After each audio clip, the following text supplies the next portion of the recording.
ക്രമീകരിക്കപ്പെട്ടിരിക്കുന്ന ഈ യോഗങ്ങളുടെ സമാപന സെഷനിൽ ദൈവവചനം കേൾക്കുവാൻ വേണ്ടി നിങ്ങൾ കാണിക്കുന്ന താല്പര്യത്തെ ഓർത്ത് ഞാൻ നിങ്ങളെ അഭിനന്ദിക്കുന്നു. ഇവിടെ കടന്നു വരുവാനും നിങ്ങളുടെ നടുവിൽ ദൈവവചനം ശുശ്രൂഷിക്കുവാനും ലഭിച്ച അവസരം ഒരു വലിയ പദവിയായി ഞാൻ കരുതുകയും വിശേഷാൽ നിങ്ങളെല്ലാവരോടുമുള്ള സ്നേഹവും നന്ദിയും ഞാൻ അറിയിക്കുകയും ചെയ്യുന്നു. എന്നെ ഈ യോഗങ്ങൾക്ക് ക്ഷണിച്ച അവരോടും ഇവിടെയുള്ള സഭാംഗങ്ങളോടുമുള്ള വിശേഷാലുള്ള നന്ദി ഞാൻ ഈ സന്ദർഭത്തിൽ അറിയിക്കുന്നു. ദൈവം നിങ്ങളെ സമൃദ്ധിയായിട്ട് അനുഗ്രഹിക്കുകയും വരുന്ന ദിവസങ്ങളിൽ ദൈവരാജ്യത്തിൽ നിങ്ങളെ ഉപയോഗിക്കുകയും ചെയ്യട്ടെ എന്ന് പ്രാർത്ഥിക്കുന്നു. നമ്മുടെ കർത്താവാകുന്ന യേശു ക്രിസ്തുവിന്റെ മടങ്ങിയ വരവ് വേഗത്തിൽ സംഭവിക്കുവാൻ പോകുകയാണ്. ലോകസംഭവങ്ങളെല്ലാം അത് വിളിച്ചു പറയുന്നു. അതിനാൽ നമുക്ക് ലഭ്യമായ ഈ നല്ല സന്ദർഭം വീണ്ടും ഒരിക്കൽ കൂടെ കർത്താവിനോടുകൂടെ അടുക്കുവാനും കർത്താവിന്റെ വരവിന് വേണ്ടി നമ്മെ തന്നെ ഒരുക്കുവാനും ദൈവം നൽകിയ ഒരു ഭാഗ്യകരമായ അവസരമാണ്. ഇത്രത്തോളം ആളുകൾക്ക് അത് പ്രയോജനപ്പെടുത്തുവാൻ കഴിഞ്ഞല്ലോ. ദൈവം നിങ്ങളെ സമൃദ്ധിയായിട്ട് അനുഗ്രഹിക്കട്ടെ. വരുന്ന നാളുകളിൽ ദിനംതോറുമുള്ള കർത്താവുമായുള്ള ബന്ധത്തിൽ അധികം ക്രിസ്തുവിൽ വളർന്ന് കർത്താവിന്റെ രാജ്യത്തിൽ വളരെ പ്രയോജനപ്പെടുന്നവരായിട്ട് നിങ്ങളെല്ലാവരും തീരട്ടെ എന്ന് ഞാൻ പ്രാർത്ഥിക്കുകയും ചെയ്യുന്നു. ആമേൻ. ഇത് സമാപന രാത്രിയിലാകുന്നതിനാൽ കർത്താവിന്റെ ഒരു സ്പർശനം അനുഭവിച്ച് മാത്രമേ എല്ലാവരും കടന്നു പോകാം. Praise the lord. ആമേൻ. അങ്ങ് ഞങ്ങൾക്ക് പകരുവാൻ ആഗ്രഹിക്കുന്നതൊക്കെ ഇന്ന് രാത്രിയിൽ ഞങ്ങളുടെ മേൽ പകരണമേ എന്ന് പ്രാർത്ഥിക്കുന്നു. അത് ഞങ്ങളുടെ മനസ്സിലൊരു സൗഖ്യമായി, ഞങ്ങളുടെ ആത്മാവിൽ വീണ്ടും ഒരു തീയായി, ഞങ്ങളുടെ ശരീരത്തിൽ ഒരു വിടുതലായി തീരുവാൻ ഇടവരണമേ എന്ന് പ്രാർത്ഥിക്കുന്നു. എത്രത്തോളം ഞങ്ങൾ കർത്താവിനോട് അടുക്കുവാൻ കഴിയുമോ അത്രത്തോളം കർത്താവിനോട് അടുക്കുവാൻ, കർത്താവിനെ വഹിക്കുന്നവരായി ദൈവരാജ്യത്തിൽ പ്രയോജനപ്പെടുവാൻ ഇടവരണമേ. അതിന് തടസ്സം നിൽക്കുന്ന സകലതും ഇടിഞ്ഞു പോകുന്ന രാത്രിയാകട്ടെ, തകർന്നു പോകുന്ന രാത്രിയാകട്ടെ, സകല ഭയവും യേശുവിന്റെ നാമത്തിൽ പുറത്തു പോകുന്ന രാത്രിയാകട്ടെ. അത്ഭുതകരം നീട്ടി അങ്ങ് ഞങ്ങളെ അനുഗ്രഹിക്കുവാൻ പോകുന്നതിനായി സ്തോത്രം. യേശു ക്രിസ്തുവിന്റെ അധികാരമുള്ള നാമത്തിൽ പിശാചിനെയും അവന്റെ പ്രവൃത്തികളെയും ഞങ്ങൾ ബന്ധിക്കുന്നു. അവനോട് കൽപ്പിക്കുന്നു, യേശുവിന്റെ കാൽ കീഴെ പോക, അവിടെ തുടരുക. പരിശുദ്ധാത്മാവെ, അങ്ങയെ കൂടാതെ ഞങ്ങൾക്കൊന്നും ചെയ്യുവാൻ കഴിയില്ല. അങ്ങ് കടന്നു വരണമേ. അങ്ങ് കടന്നു വന്ന ഈ ശുശ്രൂഷകളുടെ നേതൃത്വം ഏറ്റെടുക്കണമേ. കടന്നു വന്നിരിക്കുന്നതിനാൽ, ഈ ശുശ്രൂഷകളുടെ നേതൃത്വം ഏറ്റെടുത്തിരിക്കുന്നതിനാൽ സ്തോത്രം ചെയ്യുന്നു. സകല മഹത്വവും സ്തുതിയും സ്തോത്രവും യേശുവിൻ നാമത്തിൽ തന്നെ. അപ്പോസ്തല പ്രവൃത്തി 2-ാമത്തെ അധ്യായം അതിന്റെ 21-ാമത്തെ വാക്യം ആധാരമാക്കി യേശുക്രിസ്തു പാപികളെ രക്ഷിക്കുന്നു, യേശുക്രിസ്തു രോഗികളെ സൗഖ്യമാക്കുന്നു, യേശുക്രിസ്തു പരിശുദ്ധാത്മാവിനെ നൽകുന്നു എന്ന ലളിത ചിന്തകൾ ഞാൻ നിങ്ങളുമായി പങ്കുവയ്ക്കുവാൻ ആഗ്രഹിക്കുന്നു. എല്ലാവരും ചേർന്ന് ഒരു പ്രാവശ്യം ഞാൻ പറയുമ്പോൾ ആവർത്തിക്കുക. യേശുക്രിസ്തു പാപികളെ രക്ഷിക്കുന്നു, യേശുക്രിസ്തു രോഗികളെ സൗഖ്യമാക്കുന്നു, യേശുക്രിസ്തു പരിശുദ്ധാത്മാവിനെ നൽകുന്നു.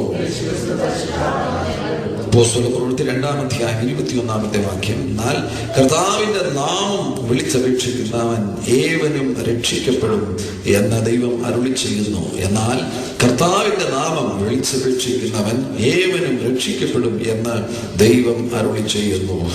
നമ്മുടെ കർത്താവാകുന്ന യേശു ക്രിസ്തുവിന്റെ നാമം അത്തരത്തിൽ എടുക്കുവാൻ ദൈവം നമുക്ക് പദവി നൽകിയിരിക്കുന്നു. യേശുവിന്റെ നാമം നാം വിളിച്ചപേക്ഷിക്കുക ആണെങ്കിൽ നാം രക്ഷിക്കപ്പെടും എന്ന് ഇവിടെ രേഖപ്പെടുത്തിയിരിക്കുന്നു. രക്ഷ എന്ന വാക്ക് വിശാലമായ അർത്ഥമുള്ള വാക്കാണ്. രക്ഷ എന്ന വാക്കിന് വിടുതൽ എന്ന അർത്ഥമുണ്ട്. രക്ഷ എന്ന വാക്കിന് സൗഖ്യം എന്ന അർത്ഥമുണ്ട്. രക്ഷ എന്ന വാക്കിന് ആത്മാവിന്റെ ഉദ്ധാരണം, ആത്മാവിന്റെ രക്ഷ എന്ന അർത്ഥമുണ്ട്. അങ്ങനെ വിവിധ നിലകളിൽ ആ വാക്ക് വിശാലമായ അർത്ഥമുള്ള വാക്കാണ് രക്ഷ എന്ന വാക്ക്. അവിടെ നാം രക്ഷിക്കപ്പെടും എന്ന് ആമേൻ എഴുതിയിരിക്കുന്നത് ഈ അർത്ഥങ്ങളിലെല്ലാം ആകുന്നു. യേശുവിന്റെ നാമം നാം വിളിച്ചപേക്ഷിച്ചാൽ നമ്മുടെ ആത്മാവിന് രക്ഷ ലഭിക്കും. യേശുവിന്റെ നാമം നാം വിളിച്ചപേക്ഷിച്ചാൽ നമ്മുടെ ശരീരത്തിന് സൗഖ്യം ലഭിക്കും. യേശുവിന്റെ നാമം നാം വിളിച്ചപേക്ഷിച്ചാൽ അവിടുന്ന് നമ്മെ പരിശുദ്ധാത്മാവിനാൽ നിറയ്ക്കും. യേശുവിന്റെ നാമം വിളിച്ചപേക്ഷിക്കുന്ന ഏവനും രക്ഷിക്കപ്പെടും. അവൻ ഇതൊരു വലിയ പദവിയാണ്. സാധാരണ നിലയിൽ നാം പുതിയ നിയമ വിശ്വാസികളാകുന്നതിനാൽ ഇതിന്റെ ഗൗരവം അറിയാതെ പോകുന്നു. 10 കൽപ്പനയിൽ പ്രധാനപ്പെട്ട ഒരു കൽപ്പനയാണ് കർത്താവിന്റെ നാമം വൃഥ എടുക്കരുത്. പഴയ നിയമത്തിൽ യഹോവയുടെ നാമം വൃഥ എടുക്കുവാൻ ആർക്കും അധികാരമുണ്ടായിരുന്നില്ല. അവർക്ക് ദൈവത്തിന്റെ നാമം അധരത്തിൽ ഉച്ചരിക്കുവാൻ അധികാരമുണ്ടായിരുന്നില്ല, അവകാശമുണ്ടായിരുന്നില്ല. അവൻ സാധാരണ വിശ്വാസികൾക്ക് യഹോവ എന്ന നാമം അധരം കൊണ്ട് പറയുവാൻ ഒരിക്കലും കഴിയുമായിരുന്നില്ല. അങ്ങനെ അവർ പറയുകയായിരുന്നുവെങ്കിൽ കല്ലെടുത്തെറിഞ്ഞ് അവരെ കൊല്ലുമായിരുന്നു. അവൻ ആ നിലയിൽ അവരുടെ മേൽ ശിക്ഷ അടിച്ചേൽപ്പിക്കപ്പെട്ടിരുന്നു 10 കൽപ്പന പ്രകാരം. സാധുക്യന്മാരോ പണ്ഡിതന്മാരോ സ്ക്രൈബ്സ് തോറ എഴുതുവാൻ വേണ്ടി യഹോവ എന്ന നാമം എഴുതുവാൻ തുടങ്ങുന്നതിന് മുന്നമേ ശരീരം വെള്ളം കൊണ്ട് കഴുകും. അവർ എഴുതുവാൻ ഉപയോഗിക്കുന്ന പേന വെള്ളം ഉപയോഗിച്ച് കഴുകും. അതിനുശേഷം മാത്രമാണ് അവർ യാഹുവേ എന്ന നാമം തോറയിൽ തുകലിൽ തോറ എഴുതുന്ന സന്ദർഭത്തിൽ തുകൽ ചുരുളുകളിൽ എഴുതിയിരുന്നത്. അത്രമാത്രം പവിത്രമായിരുന്നു ദൈവത്തിന്റെ നാമം. ആ നാമം മനുഷ്യനെടുക്കുവാൻ അവകാശമുണ്ടായിരുന്നില്ല. എന്നാൽ തൃത്വത്തിൽ രണ്ടാമനാകുന്ന യേശു ഭൂമിയിൽ കടന്നു വന്ന് മനുഷ്യകുല രക്ഷയ്ക്ക് വേണ്ടി പരമയാഗമായി തീർന്നതിനാൽ ദൈവസങ്കല്പം മാറി, ദൈവബന്ധം മാറി. മനുഷ്യനും ദൈവവും തമ്മിലുള്ള ബന്ധം ആഴമുള്ള ബന്ധമായി തീർന്നു.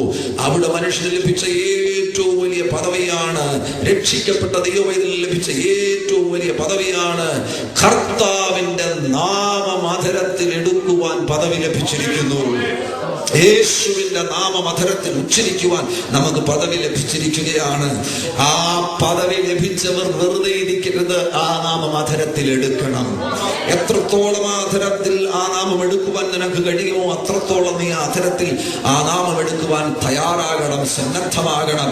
യേശു എന്ന നാമം നീ അധരത്തിൽ എടുക്കുകയാണ് എങ്കിൽ എല്ലാ നിലകളിലുമുള്ള വിടുതലുകൾ നിന്റെ ജീവിതത്തിൽ നൽകി തരുവാൻ ദൈവം വിശ്വസ്തനാണ്. ആമേൻ. ആ നാമത്തിന്റെ ഗൗരവം നമുക്കറിയാം. ആ നാമം മനുഷ്യന് കൊടുത്ത നാമം, മനുഷ്യനിട്ട നാമമല്ല. മത്തായിയുടെ സുവിശേഷം അതിന്റെ 1-ാമത്തെ അധ്യായത്തിൽ അതിന്റെ 19-ാമത്തെ വാക്യത്തിൽ നമുക്ക് കാണുവാൻ കഴിയുന്നുണ്ട്. 21-ാമത്തെ വാക്യത്തിൽ നമുക്ക് കാണുവാൻ കഴിയുന്നുണ്ട്. ദൂതൻ വന്ന് യോസേഫിനോട് പറയുന്നു, അവൾ ഒരു മകനെ പ്രസവിക്കും, അവൻ തന്റെ ജനത്തെ അവരുടെ പാപങ്ങളിൽ നിന്ന് രക്ഷിപ്പാനിരിക്കൊണ്ട് നീ അവനെ യേശു എന്ന് പേരിടണം.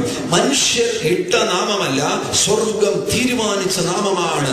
അത് ഭൂമിയിൽ നിന്ന് വന്ന നാമമല്ല, ഉയരത്തിൽ നിന്ന് വന്ന നാമമാണ് യേശു എന്ന നാമം. പിതാവാകുന്ന ദൈവം നിർദ്ദേശിച്ച നാമമാണ് യേശു എന്ന നാമം. യേശു എന്ന നാമത്തിന്റെ അർത്ഥം നമുക്ക് അറിയാം. യാഹുവേ സാൽവേഷൻ, യഹോവ രക്ഷകൻ. യേശു രക്ഷകനാകുന്നു. ആമേൻ. ആ നാമത്തിന്റെ പ്രത്യേകതയാണ് മത്തായിയുടെ സുവിശേഷം 28-ാമത്തെ അധ്യായം 18 മുതലുള്ള വാക്യങ്ങളിൽ നമുക്ക് കാണുവാൻ കഴിയുന്നു. ആകാശത്തിലും സ്വർഗത്തിലും ഭൂമിയിലുമുള്ള സകല അധികാരവും ആ നാമത്തിലുണ്ട്. യേശു പറയുന്നു, സ്വർഗത്തിലും ഭൂമിയിലും സകല അധികാരവും എനിക്ക് നൽകപ്പെട്ടിരിക്കുന്നു. അത്ര വലിയ നാമമാണ് യേശു എന്ന നാമം. ആമേൻ. സ്വർഗത്തിലും ഭൂമിയിലും സകല അധികാരവുമുള്ള നാമമാണ് യേശു എന്ന നാമം. ആമേൻ. മുന്നോട്ട് വരുമ്പോൾ നമുക്ക് ദൈവവചനത്തിൽ കാണുവാൻ കഴിയുന്നുണ്ട്. ഫിലിപ്പിയ ലേഖനം 2-ാമത്തെ അധ്യായം 5 മുതലുള്ള വാക്യങ്ങളിൽ നമുക്ക് കാണുവാൻ കഴിയുന്നുണ്ട്. ആ നാമത്തിന്റെ പ്രത്യേകത അവിടെ രേഖപ്പെടുത്തിയിരിക്കുന്നത്, ആമേൻ, പിതാവാകുന്ന ദൈവത്തെ പുത്രനാകുന്ന യേശു അനുസരിച്ചതിനാൽ അവനും അവനെ ഏറ്റവും ഉയർത്തി എന്ന് അവിടെ രേഖപ്പെടുത്തിയിരിക്കുന്നു. യേശുവിനെ ഏറ്റവും ഉയർത്തി, സകല നാമത്തിലും മേലായ നാമം. അതുകൊണ്ട് ദൈവവും അവനെ ഏറ്റവും ഉയർത്തി, സകല നാമത്തിനും മേലായ നാമം നൽകി. യേശുവിന്റെ നാമത്തിന്റെ നിസ്തുലത നമുക്കറിയാം. ഏറ്റവും വലിയ നാമമാണ് യേശുവിന്റെ നാമം. സകല നാമത്തിലും മേലായ നാമമാണ് യേശുവിന്റെ നാമം. അങ്ങനെ യേശുവിന്റെ നാമത്തിൽ സ്വർലോകരുടെയും ഭൂലോകരുടെയും അധോലോകരുടെയും മുഴങ്കാലൊക്കെയും മടങ്ങുകയും എല്ലാ നാവും യേശു ക്രിസ്തു കർത്താവ് എന്ന് പിതാവായ ദൈവത്തിന്റെ മഹത്വത്തിനായി ഏറ്റുപറയുകയും ചെയ്യും. ആമേൻ. സകല മുഴങ്കാലും മടങ്ങുന്ന നാമമാണ് യേശുവിന്റെ നാമം. സകല നാവ് കർത്താവെന്ന് ഏറ്റുപറയുന്ന നാമമാണ് യേശുവിന്റെ നാമം. Praise the Lord. ആ നാമം അധരത്തിൽ എടുക്കുവാനാണ് ദൈവം നമുക്ക് ഭാഗ്യം നൽകിയിരിക്കുന്നത്. ആമേൻ. അപ്പോസ്തലപ്രവൃത്തി 4-ാം അധ്യായം 12-ാമത്തെ വാക്യത്തിൽ നമുക്ക് കാണുവാൻ കഴിയുന്നുണ്ട്. അവിടെ രേഖപ്പെടുത്തിയിരിക്കുന്നത് ഇങ്ങനെയാണ്: ആകാശത്തിന്റെ കീഴിൽ മനുഷ്യരുടെ ഇടയിൽ രക്ഷിക്കപ്പെടുവാൻ നൽകപ്പെട്ടിരിക്കുന്ന ഏകനാമം യേശു എന്ന നാമമാണ്. ആമേൻ. ഇന്ന് രാത്രിയിൽ ആ നാമം അധരത്തിൽ എടുക്കുവാൻ പദവി ലഭിച്ച ഓരോ ദൈവമക്കളും ആ നാമം അധരത്തിൽ എടുക്കുകയാണെങ്കിൽ നിന്റെ സാഹചര്യങ്ങൾ മാറുവാൻ പോകുന്നു.